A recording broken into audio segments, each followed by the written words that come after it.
इसके पश्चात हम कुछ फार्मूले जो हमारे पास अवेलेबल हैं उनकी जानकारी ले लेते हैं कि किस प्रकार हम उसका प्रयोग कर सकते हैं। देखिए, यहाँ मैं एक टेबल के साथ एग्जाम्पल के रूप में समझ लेता हूँ। विजय, सुमित और रवि जिनके रोल नंबर दिए गए हैं, यहाँ मेरे पास मैथमेटिक्स, साइंस और इंग्लिश के नंबर उपलब्ध हैं। मैं इनका टोटल करना चाहता हूँ, इनका एवरेज, इनमें से कौन सा सब्जेक्ट में उसके नंबर कम हैं और किस सब्जेक्ट में सबसे ज्यादा नंबर हैं, तो ये जानकारी मैं चाहता हूँ। इसके लिए मैं सबसे पहले टोटल सेल पे क्लिक करूंगा और अब की बार मैं इंसर्ट फंक्शन के साथ ऑटो सम का प्रयोग भी कर सकता हूँ। यहाँ कॉर्नर पे क्लिक करूंगा मैं, जैसे सम पे क्लिक करूंगा, देखिए मेरे पास जब मैंने यहाँ क्लिक किया था तो काफी सारे फंक्शन अवेलेबल हो गए थे।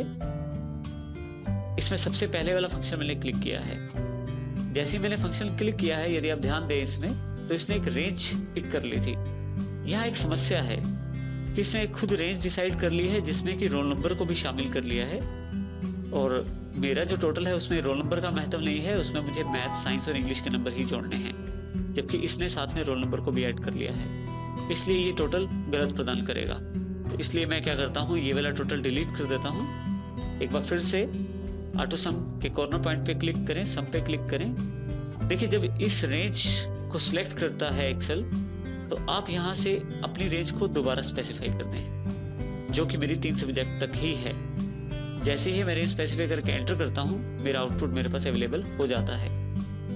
किसी भी फार्मूला के बाद लिए गए आंसर को अगर आप नीचे के सेल्स में कॉपी करना चाहते हैं, या फिर नीचे के सेल्स में अगर आप उस फार्मूला को फिर से अप्लाई करना चाहते हैं, तो माउस बिल्कुल ये जो बिंदु दिखाई दे रहा है कॉर्नर पे, इस पे माउस लेके जाएं तो बिल्कुल प्लस का निशान बिल्कुल पतला सा हो जाएगा। अब आपके पास 2 ऑप्शन है, आप लेफ्ट क्लिक दबा के इसको नीचे की तरफ खींचें, देखिए जिसको हम ड्रैग कहते हैं, एक तरह से ड्रैग कीजिए इसे, तो आपके पास आंसर उपलब्ध हो जाएगा। अलावा आपके पास दूसरा तरीका भी है एक्सेल का स्मार्ट वे। आप केवल कॉर्नर पे जब पतला प्लस का निशान हो जाएगा, डबल क्लिक कर दीजिए, आपके पास टोटल खुद ब खुद नीचे तक अवेलेबल हो जाएगा। यदि आप यहाँ ध्यान दें तो पहला जो सम है वो C2 से E2 है, दूसरा जो सम है वो C3 से E3 है। खुद ही उसने रेफरेंस चेंज कर लिया है, यानी कि खुद ही उसने सेल को चेंज कर लिया है। इसी तरह से नेक्स्ट कॉलम में आते ही, नेक्स्ट सेल में आते ही C4 से E4 तक टोटल अवेलेबल है, और लास्ट वाले सेल में C5 से E5 तक। तो इस प्रकार ये सबसे बड़ी खासियत है एक्सेल की, खुद ही ये अपने एड्रेस को खुद बदल के आपकी डेटा के अनुसार रिजल्ट प्रदान करता है। इसकी इस खासियत को रिलेटिव रेफरेंस कहते हैं।